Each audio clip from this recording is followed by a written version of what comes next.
Olá, seja bem-vindo a mais uma edição do Saiba Mais. Hoje a gente fala sobre venda casada, que é caracterizada quando, para adquirir um produto ou serviço, o consumidor é obrigado a adquirir também um outro produto ou serviço.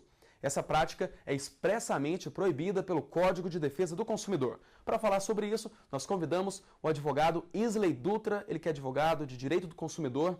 Obrigado pela participação aqui no Saiba Mais. E a minha primeira pergunta é a seguinte: quais as punições para quem comete esse tipo de prática abusiva? A venda casada, ela é considerada uma prática abusiva. Por ser considerada abusiva, ela tem uma série de implicações de várias naturezas. Por exemplo, no âmbito das sanções administrativas, o Código de Defesa do Consumidor prevê penalidades, punições que podem ir desde a multa, né, até a cassação do registro, do funcionamento daquela empresa, enfim, uma série de punições previstas ali no artigo 56. Não obstante as punições, né, previstas no artigo 56, aquele contrato que eventualmente previa uma cláusula abusiva em que representa uma venda casada, ele pode ser revisto com a anulação daquela cláusula, né? O consumidor pode ter ali o seu dinheiro de volta, porque ele comprou um bem sem ter uma necessidade, sem ter um desejo, sem ter uma vontade, aquela compra foi imposta a ele, pelo que ela pode ser desfeita judicialmente, né? Sem prejuízo das reclamações junto ao PROCON, enfim. Então a gente tem aí uma série de implicações, uma série de penalidades, umas de natureza administrativa, outras de natureza patrimonial, né? Que dependendo da situação pode implicar até uma indenização por danos morais em favor do consumidor. Seguros ou serviços não solicitados pelo consumidor configura venda casada? O que configura a venda casada não é o fato de ter sido solicitado ou não. Não que a entrega de bens e serviços não solicitados não seja uma prática abusiva. Pelo contrário, é considerado uma prática abusiva a entrega, o fornecimento de produtos ou serviços não solicitados. Como, por exemplo, a gente viu muita operadora de cartão de crédito mandando cartão. Não é que isso seja uma venda casada. A venda casada, como já foi dito no início, ela é caracterizada pela condição, ou seja, para eu adquirir um produto A, eu só posso adquirir se eu adquirir um produto B. Então, na medida que um banco, por exemplo, me oferece um produto da sua carteira de produtos e condiciona a aquisição daquele produto à contratação de um seguro, por exemplo, cartão perda ou roubo, etc., que é o mais comum que a gente vê, se essa contratação de seguro, perda ou roubo, não for uma opção, mas sim uma imposição, uma condicional para eu poder ter aquele outro produto, essa cláusula, essa obrigação, ela é abusiva, considera a venda casada, pelo que pode ser revista e anulada com a aplicação das penalidades que a gente já mencionou. É de certa forma comum ver que os bancos oferecem serviços adicionais no financiamento, por exemplo. Para os bancos, a situação é a mesma ou também é proibido? Não, nem os bancos, nem nenhum outro fornecedor está autorizado à prática da venda casada. O que não pode é você condicionar a aquisição de um produto ou serviço à aquisição de um outro produto ou serviço. A gente sabe que os bancos, eles recebem metas, as agências têm metas para bater, tem que vender tantos títulos de capitalização, tem que vender tantos seguros, tem que aumentar a carteira de investimentos, enfim. Então, por conta disso, é muito comum que os bancos criem facilidades na hora de você contratar. Então, por exemplo, você vai abrir uma conta corrente, você tem lá uma tarifa de manutenção de conta. Mas se você contratar um seguro do seu veículo, aquela tarifa de manutenção de conta pode cair. Veja, não há uma imposição de contratar o seguro. O que há é um benefício caso ele opte por contratar um segundo produto. O que tem que ficar bem claro é a venda casada, ela caracteriza pela condicional. Eu só posso adquirir esse produto se eu adquirir esse outro. À medida que ela passa a ser uma opção, ainda que gere um benefício, fica afastado da caracterização da venda casada. O consumidor ele pode optar por pagar uma tarifa mais cara nessa conta ou contratar o seguro do seu automóvel ou qualquer outro produto que eventualmente ele ache que precise ou que represente algum benefício para ele no final das contas. A gente começa agora a citar alguns exemplos onde pode ocorrer essa prática abusiva. Na compra de um veículo, por exemplo, quando a concessionária oferece também um serviço adicional que o cliente deve comprar, contratar com uma empresa vinculada à concessionária. Isso também é prática abusiva? É ilegal, é uma prática abusiva. O consumidor ele tem a liberdade de escolher a seguradora que melhor lhe ofereça condições, coberturas, preço, enfim. Existem operações de crédito como o FCO, a Finame, etc., que tem previsão expressa de que o bem financiado ele deve passar por uma cobertura de seguro durante todo o período em que esteja financiado. Aí é uma outra situação. Não é o banco que está impondo, é o programa de financiamento do governo que impõe esse seguro. Mas o consumidor ele tem a liberdade de contratar o seguro que ele quiser. Ele procura a seguradora A, a seguradora B, a seguradora C, aquela que lhe ofereceu o melhor benefício, a melhor vantagem, o melhor preço. Ele não está obrigado, por exemplo, vamos usar um exemplo aqui, o FCO, que o Banco do Brasil opera, você financia um caminhão, um determinado bem, esse bem vai ter que ter um seguro enquanto estiver financiado. Só que você não está obrigado a fazer aquele seguro com o Banco do Brasil. Você pode procurar outros bancos e até outras seguradoras independentes, porque a obrigação é de estar segurado, não de estar segurado com aquele banco. Havendo essa imposição, está configurada a venda casada, pelo que pode ser anulado o contrato. Na compra de um computador, quando o vendedor oferece também um serviço adicional, um acessório ou um software junto com o computador, isso também é errado? Depende. A venda conjunta de hardware, que é o equipamento, e de software, que é o programa, ela só vai caracterizar a venda casada na medida que for condicional, ou seja, eu só posso adquirir aquele equipamento se eu adquirir o Windows ou qualquer outro sistema operacional que esteja sendo oferecido. Se o consumidor tiver a opção de adquirir aquele computador sem sistema operacional ou com um sistema operacional open source, de código aberto, como a gente costuma dizer no mercado, que é software gratuito, a venda casada está afastada, já que há uma diferença de preço e o consumidor tem a opção de adquirir só o computador separado sem aquela licença de sistema operacional que está sendo imposta. A consumação mínima em bares e restaurantes é permitida e na hora de pagar a conta, quando o bar oferece ali um serviço adicional, como um percentual a mais para o garçom ou um couvert para bandas. Isso também é venda casada? Configura a prática ilegal à medida que o estabelecimento está impondo uma limitação quantitativa para o consumidor. A gente tem duas questões aí. Primeiro, o couvert e o 10%, que normalmente em alguns lugares é imposto ao consumidor, e a questão da consumação mínima.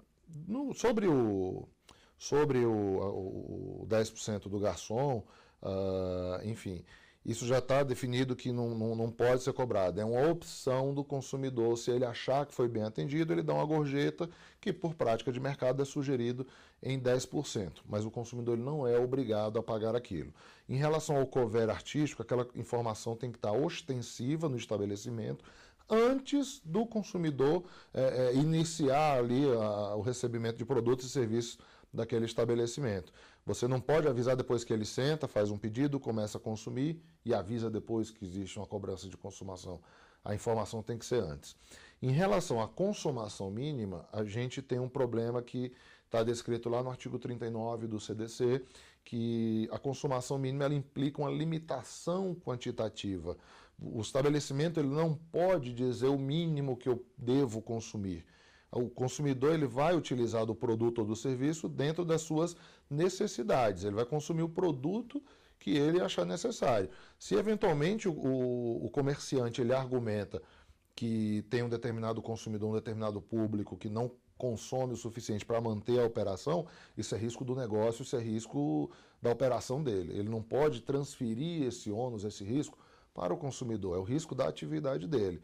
Então, a imposição de qualquer limite quantitativo para maior ou para menor, óbvio, ressalvada a justa causa, que aí vai ser analisado caso a caso, ela é considerada uma cláusula abusiva. Ok, a gente dá uma pausa agora no Saiba Mais. Daqui a pouquinho, após o intervalo comercial, a gente está de volta.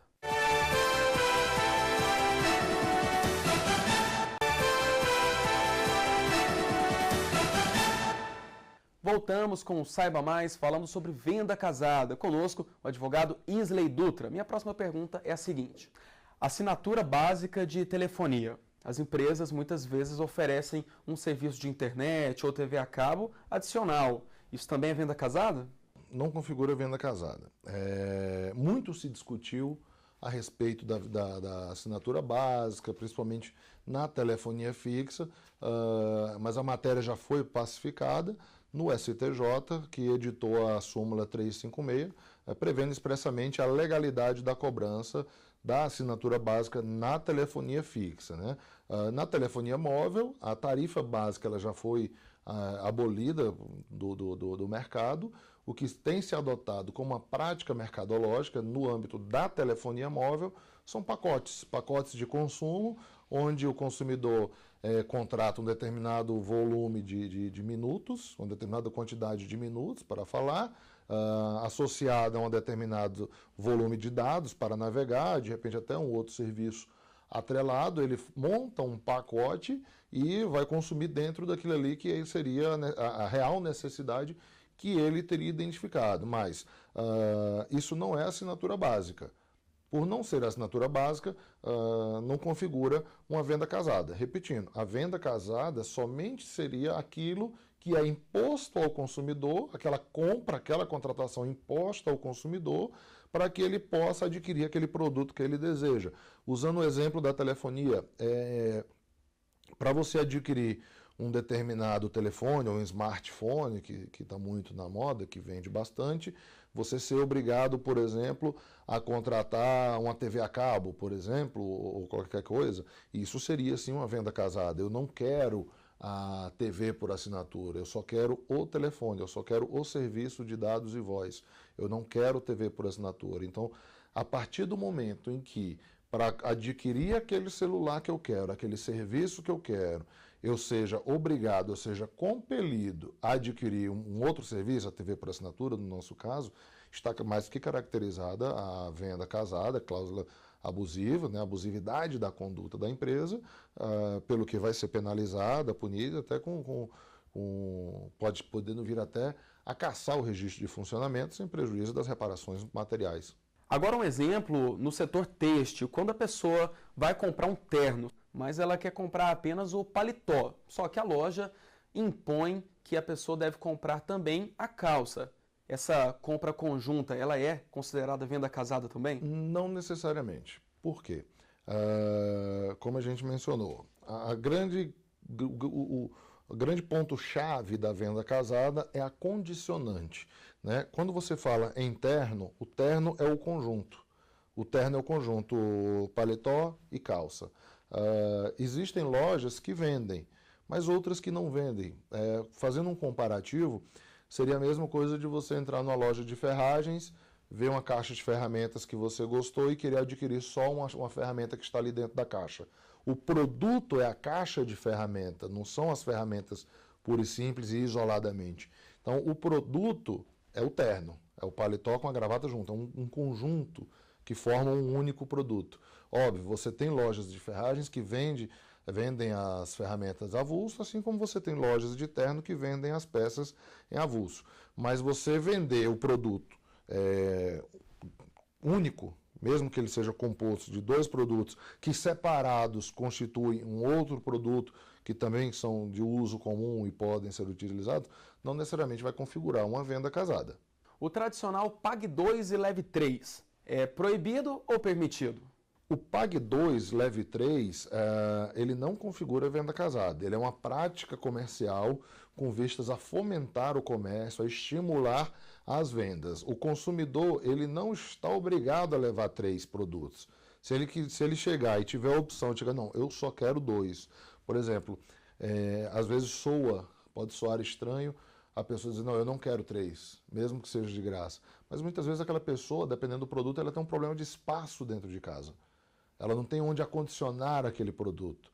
Então, aquele terceiro produto que ele estaria levando de graça vai virar um estorvo, ou não vai ser utilizado, vai se perder. Por qualquer motivo, ele não vai ter utilidade para o consumidor. Ele tem que ter a opção de adquirir só aqueles 2 produtos que há necessidade dele, ou só um produto que seja a necessidade dele. Às vezes a necessidade dele realmente é só um produto. Mas o vendedor, por uma prática promocional da loja, falou, se você levar 2, você ganha o terceiro. Então o consumidor às vezes acaba se deixando seduzir por essa promoção. Mas veja, se essa promoção ela não for imposta ao consumidor, se ela não for obrigada, se não for a única forma para ele adquirir aquele produto, configura uma venda casada, porque ele tem a opção de adquirir só aquela unidade que ele deseja. Também é comum, frequente, ver agências de viagens oferecendo serviços adicionais, além da passagem aérea, também um serviço de traslado, hotel. Isso pode ou é venda casada? Esses casos, normalmente, eles tendem a configurar, sim, a venda casada à medida em que a empresa oferece um determinado pacote, onde está incluso a hospedagem, o aéreo, o transfer, né, que é aeroporto-hotel, hotel-aeroporto, às vezes um passeio, ali, cortesia, enfim, são produtos atrelados que formam ali aquele pacote. Tudo bem, é uma promoção, mas o consumidor ele tem que ter a opção de adquirir, por exemplo, eu quero só hospedagem. Eu quero adquirir só hospedagem contigo, eu quero adquirir só o aéreo, não, eu quero só o traslado hotel, aeroporto, aeroporto, hotel contigo. Se ele tiver essa opção, aí não está configurada a venda casada. Mas se a única forma para ele adquirir aquela hospedagem seja adquirindo o outro produto, que seja o aéreo, que seja o traslado, que seja qualquer outra forma, se para adquirir aquele pacote de hospedagem ele esteja sendo obrigado a adquirir qualquer um desses outros produtos, está configurada a venda casada na medida que ele não tem opção. A necessidade, veja bem, a necessidade dele é a hospedagem. Ele precisa se hospedar. Às vezes ele tem quem busque ele no aeroporto, ele tem um amigo, ele tem um parente, ele não precisa do transfer. Ou às vezes ele tem milhas para viajar, ele não precisa do aéreo. Mas para adquirir aquela hospedagem, ele estaria sendo obrigado a adquirir o avião, o trecho aéreo. Então estaria caracterizada a venda casada nitidamente à medida em que aquilo está sendo imposto. O consumidor não tem a opção. Ok, a gente dá mais uma pausa e, portanto, a última parada aqui no Saiba Mais. Daqui a pouquinho, após o intervalo comercial, a gente volta.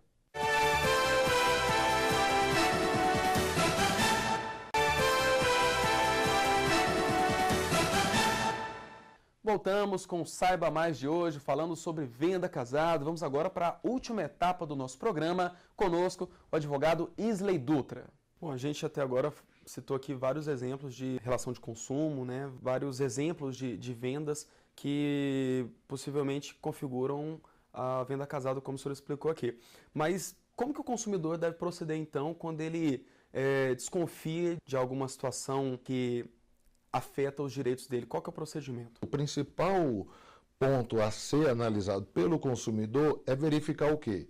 Qual a minha necessidade? Que produto ou serviço eu desejo adquirir?